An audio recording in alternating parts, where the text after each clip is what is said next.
और रिपोर्ट पेश करने से कबल कोर्ट कमिश्नर विशाल सिंह ने मीडिया से क्या कुछ कहा है, आइए आपको दिखाते हैं।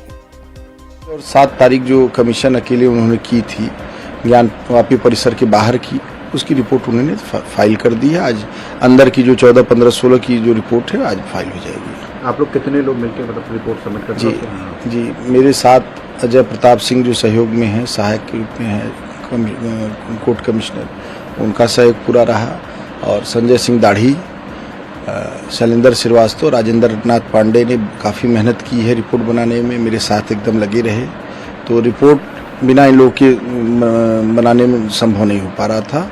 इनका सहयोग लिया गया और रिपोर्ट आज तैयार हो गई है।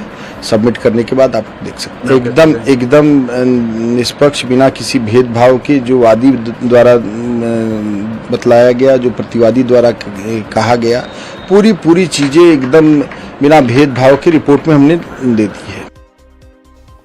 सियाहती मुकाम गुलमर्ग